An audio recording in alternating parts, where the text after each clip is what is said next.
Smoking a ditch in this video. So Nina Turner is running for the House again. She lost her first House bid merely because the establishment, the media industrial complex, military industrial complex, Republicans, everyone literally came down on Nina Turner. They did not want her to win. You had Robert Kraft, the owner of the New England Patriots, donate to Shontel Brown, her opponent. Nina Turner's Democratic opponent, he donated to her campaign. Now, why would a Republican donate to another Democrat to keep another Democrat from winning that seat? Why would that happen?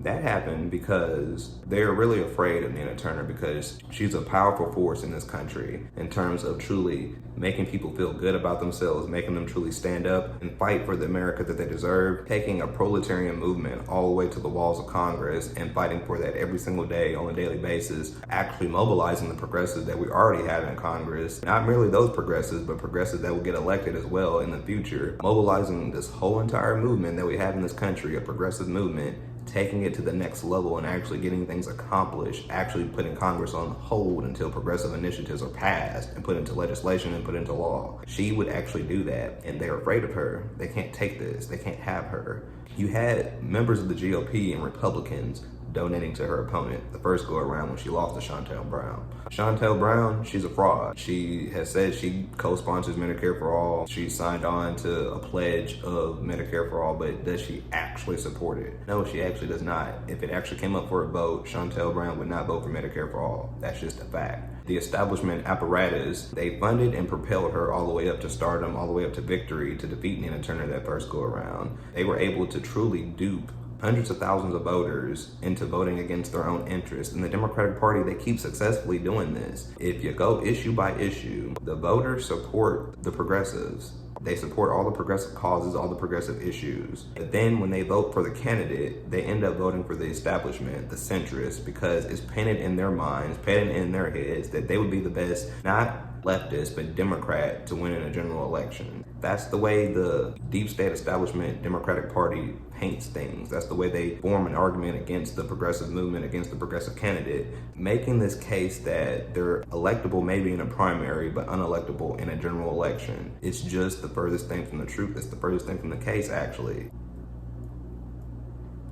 Progressive issues and progressive syllogisms are the most moderate policies across the board, point blank period, because they appeal to voters across the aisle. They appeal to Republicans in the deep South and in more rural pockets of our country up north, South Dakota, North Dakota, West Virginia, Nebraska, Utah. It appeals nationwide, all the policies. They go across the board. And they appeal to the working poor, the barely middle class, and the working class. It appeals mainly to them. So, Democratic Party, they're like a record label. It's like a machine that gets turned on for the neoliberal pro-austerity hacks that they send to Congress into the White House. It's a machine that gets turned on when it comes election time. And they do this for races that they just really absolutely want to win. It doesn't always pan out and work for them, even if they are the party of big money, plutocracy, all of that. And it's trendy to be a Democrat these days, even if you are a conservative. They understand that there's proclivity for them in terms of the social issues and social policies. They understand there's proclivity for them in terms of that. They can still do what they want and still be a fiscally conservative pro-austerity party, a party that doesn't actually benefit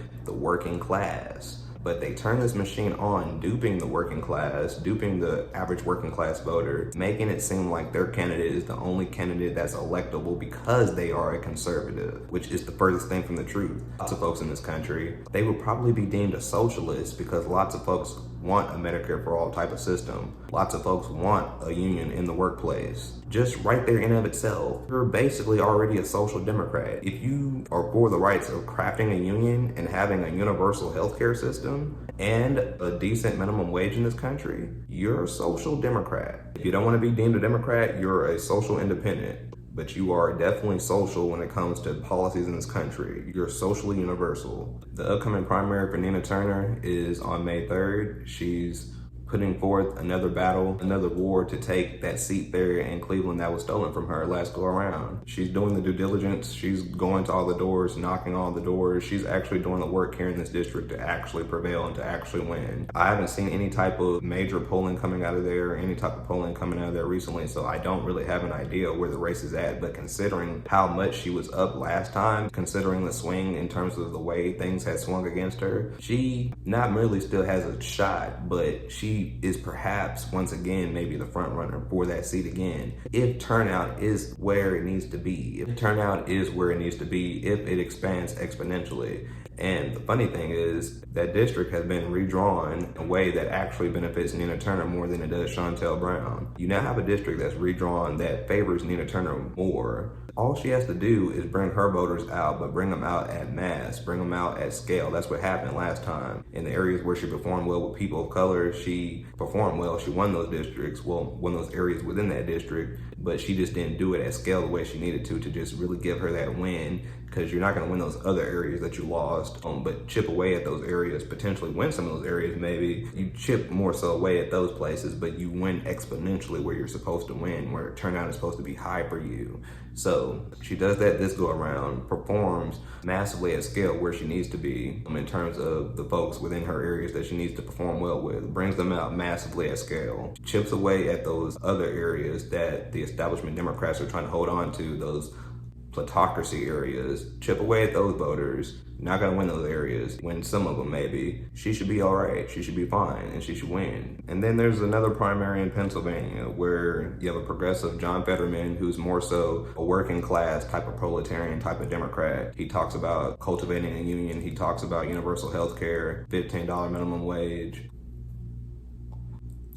Solid progressive there in Pennsylvania, solid progressive, John Fetterman. He is leading all the polls there. He actually has a commanding lead. I usually become nervous when progressives have these type of commanding leads this early on, but his lead is so commanding to where it's undeniable now. He's the clear front runner, not just for the Democratic primary, but just for the Senate seat, point blank period, which would be huge, which would be monumental if we got a Pennsylvania working class progressive in Congress in the United States Senate. That would be extremely huge. It would literally prove the point of the progressive mission, of the progressive cause. Look at this. We have a progressive who is won in a swing state, a very rewarding and consequential swing state that has enormous ramifications if you don't win it. We have a progressive now representing that state. That would be huge. That would be extremely huge. Then this opens up the doors, opens up the floodgates tremendously for him in terms of a presidential run. Later on in the future, later on down the road. I don't know if he would run as early as 24. If he were to win now, that would be real early, just getting into the United States Senate. But who knows? If not now, then definitely towards the end of the decade, you're probably going to see Fetterman start to turn his sights on the White House. You're probably going to start to see that. Definitely, he's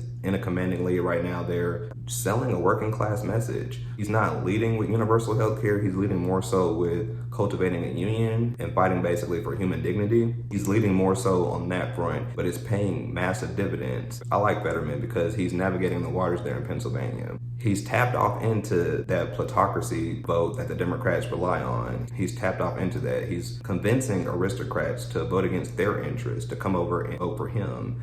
But he's doing so by not pissing them off, by not leading with Medicare for all, which to them, they hear socialism, they hear Marxism, communism, we're coming after your taxes. That's what they hear when they hear Medicare for all. Because when it comes to the healthcare system, if we were to have a universal healthcare system, that means the taxes would go up for folks who are within the plutocracy of America, folks who would basically be aristocrats. So they understand that, those type of voters understand that. So whenever they hear Medicare for all, it kind of turns them off. But what Fetterman has done is he has led with cultivating unions and establishing a decent minimum wage in this country. He's leading with that on that front, and he talks about single-payer health care, which he's in favor of, which is Medicare for all. He just isn't leading with that in commanding lead there in Pennsylvania as a progressive. It's just the way he's branded himself, the way he's selling this image. and it's working for him. There was a video of him on the campaign trail and he had on basketball shorts. Like, he's just a different scrappy type of blue collar guy. He's been appealing to those plutocrat voters and also to the working class voters there in Pennsylvania, leading with a working class type of image, with a working class type of brand,